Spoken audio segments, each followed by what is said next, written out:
Hola, somos el equipo 4 y vamos a presentar nuestras ideas después de haber comprendido la información de la fase 1 de cultura y estilos de diseño. Definitivamente nuestra perspectiva ha cambiado hacia una forma más crítica y reflexiva, mostrando un antes y un después en cuanto a nuestras ideas de los temas que contiene esta fase.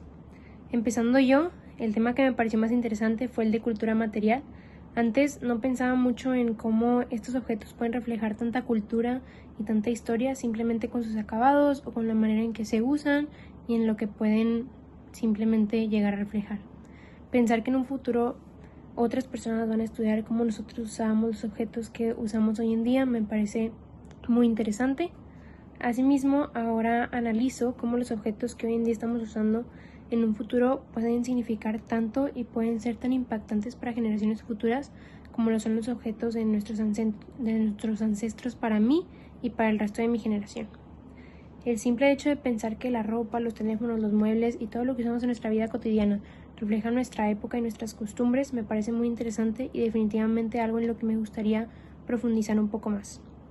Como lo mencionaba la lectura, los artefactos culturales, que son cosas creadas por humanos que transmiten y representan significados, pueden dar a conocer nuestras prácticas, nuestras creencias y en general nuestra forma de vida. Antes no pensaba en todos los artefactos que uso en mi día a día, que en un futuro podrían ser analizados, incluso admirados y que pueden representar tanto de simplemente lo que estamos viviendo hoy. Pensar a su vez en la responsabilidad de diseñar algo que transmite y que materialice todas esas tradiciones me hace ser un poco más consciente de qué es lo que estoy haciendo a la hora de diseñar y hasta dónde esto puede llegar.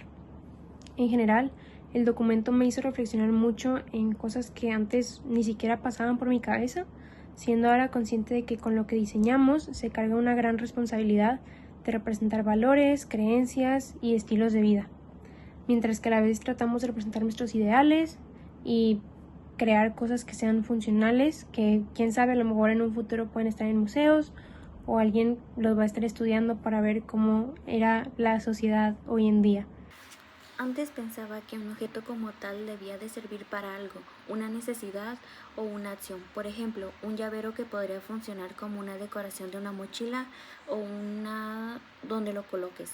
Aunque algunas veces las emociones también se relacionan en un objeto, muchas veces solo sirven para poder funcionar como el usuario de forma útil. Ahora pienso que gracias a la antropología entiendo que el ser humano siempre está involucrado de diferentes formas, no solo por su utilidad, sino en buscarle o darle sentido a algo. Un objeto tiene otras funciones, por ejemplo, darle sentimientos, acciones, usos, predicciones y consecuencias. El ejemplo que noté muy interesante fue el del papalote, que una de sus funciones es el que pueda volar, pero como diseñadores involucrados nuestras situaciones y experiencias, ya sea le agregamos más peso, le agregamos hilos, etcétera, además de evocar creencias e historias a base de la experiencia de ese objeto, porque ese objeto tiene una historia que nosotros no conocemos y solo conocemos la principal función, pero detrás de esa persona que tuvo que ingeniársela para conseguirla. Este conocimiento lo logré obtener por el segundo video del apartado 2 del objeto desde la antropología cultural. Otra idea es que antes pensaba que la cultura visual eran las ilustraciones, como dibujos o símbolos de una pieza cultural. Otra idea era tipo las películas o cortometrajes, que simbolizan la cultura y que se apoyan en conocer más sobre la historia o lo que uno observa en la cultura.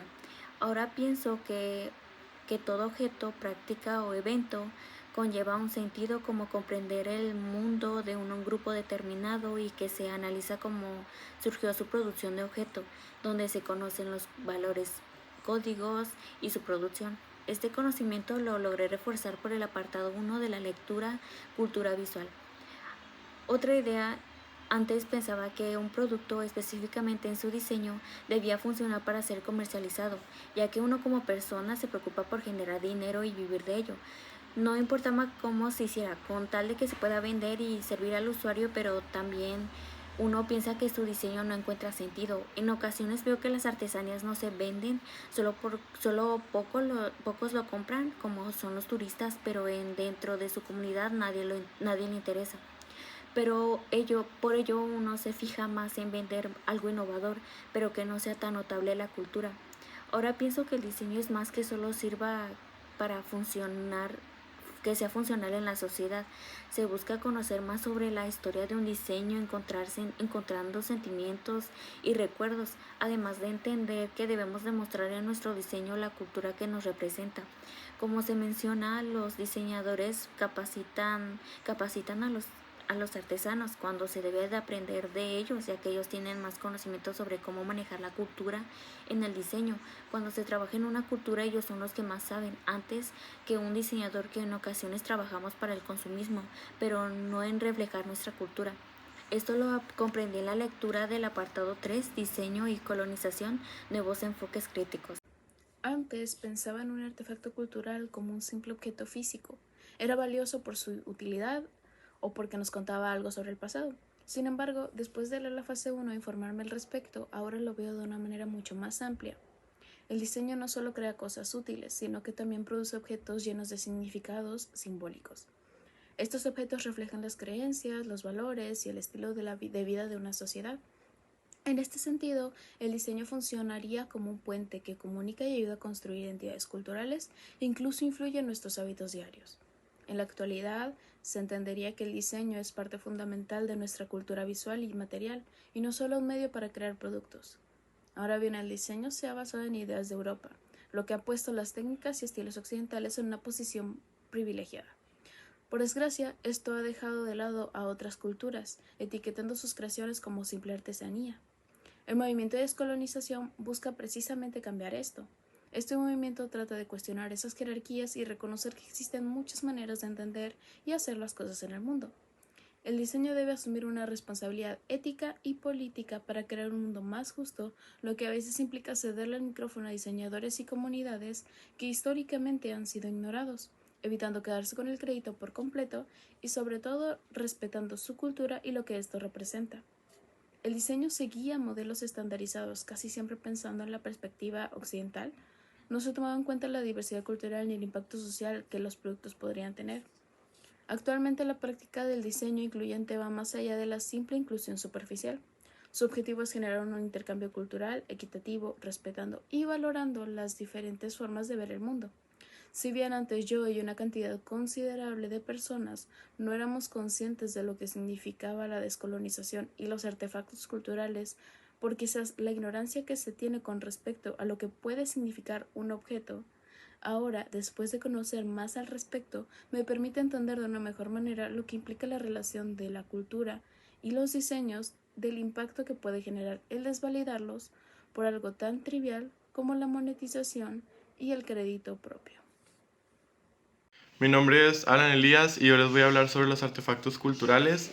En mi opinión, yo antes pensaba que los artefactos culturales eran un simple objeto físico que solo ciertas personas utilizaban, y para mí era un concepto un poco básico, pero al leer la fase 1 de la materia me pude dar cuenta que un artefacto cultural, si bien sí puede ser un objeto físico que pueden utilizar las personas para reflejar creencias, valores, etcétera, también pueden ser objetos no físicos que practican comunidades, personas, culturas, como rituales, tecnologías, herramientas, entre otras cosas más, que tal vez para esas personas o comunidades tienen un valor un poco más grande, que tal vez para otras personas no.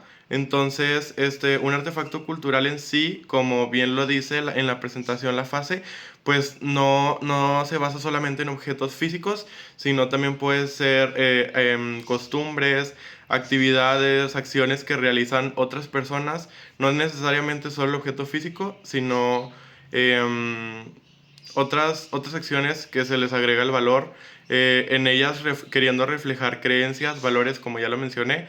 Entonces, pues ya, ahora pienso así de esa manera, después de haber leído la fase 1 del tema.